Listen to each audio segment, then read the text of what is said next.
Bonjour, monsieur, madame et mademoiselle. Je m'appelle Pirum, j'habite à Siem Reap, dans le sud d'Angkor, au Cambodge. Je suis guide national francophone depuis 2007. Depuis le mois d'avril 2020, je n'ai plus de travail car à cause de la pandémie Covid-19, il n'y a plus de touristes.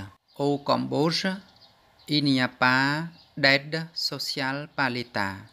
Donc la crise sanitaire est synonyme de crise économique car je n'ai plus aucun revenu depuis 4 mois. C'est pourquoi j'ai décidé de réaliser un processus de valorisation de la noix de cajou.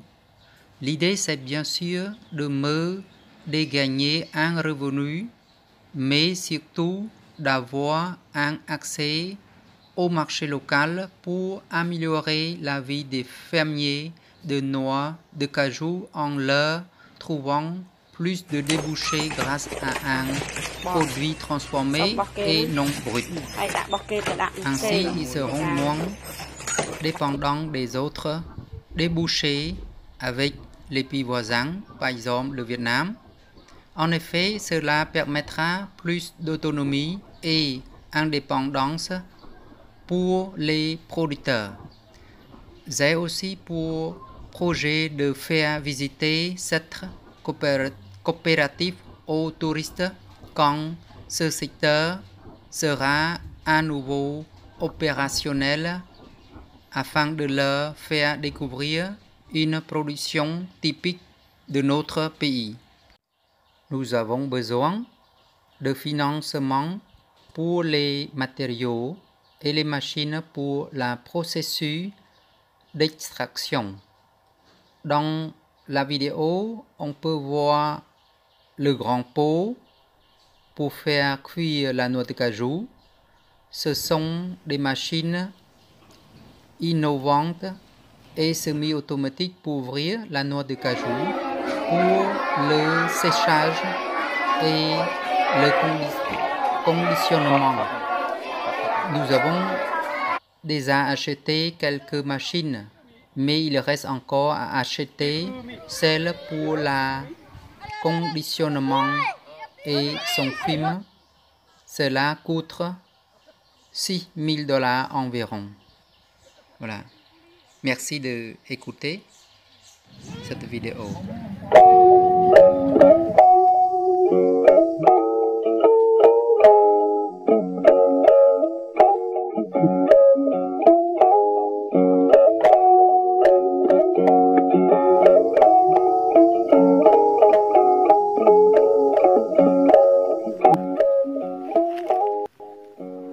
Ici Guillaume qui est en train de se faire attaquer par une petite araignée. Mais à part ça, là nous sommes à côté d'un plant de noix de cajou que l'on reconnaît par ses feuilles, sa tige, son fruit qui au début quand il n'est pas mûr est vert. Et on voit bien ici la noix de cajou qui au fur et à mesure rougit, toujours avec sa noix ici qui est à l'extérieur. Et puis après quand elle tombe au sol, bon là on n'a pas trop d'exemples, mais après devient jaune. Et donc c'est ce fruit, c'est cette noix que l'on vient prendre ici pour avoir donc la noix de cajou. Le fruit aussi se mange. C'est un goût, il semblerait qui assèche la bouche, mais un peu sucré. Après, nous, c'est vrai que ce que l'on préfère, c'est quand même cette noix de cajou qui, quand on l'ouvre, je vais essayer d'en trouver une. Ouais, décidément, c'est un fruit qui doit être très... Donc quand on l'ouvre, on voit à l'intérieur une peau. Donc on a cette peau verte d'abord, ben voilà. Donc on a cette peau verte qui vient. Il faut l'ouvrir. Dedans, on a une peau verte. Ça, je vous laisserai la déguster. Ouais. Et avec un léger pellicule qui est très acide et que si jamais on n'enlève pas cette pellicule de la noix de cajou, l'acidité de la pellicule fait que ça nous attaque un peu les dents.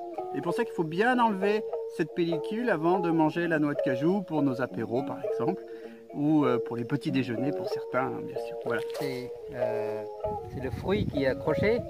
Donc les villageois, quand c'est tombé, et puis ils le ramassent. Et les villageois, souvent, ce qui coûte cher, c'est la noix. Maintenant, monsieur de la colline, il dit c'est $1,50 le kilo, cru comme ça. Voilà, maintenant je vais goûter un petit peu.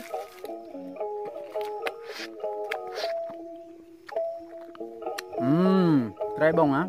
Quand on mange, nous les Cambodgiens, il faut faire un petit peu de bruit. Parce que ça fait un petit...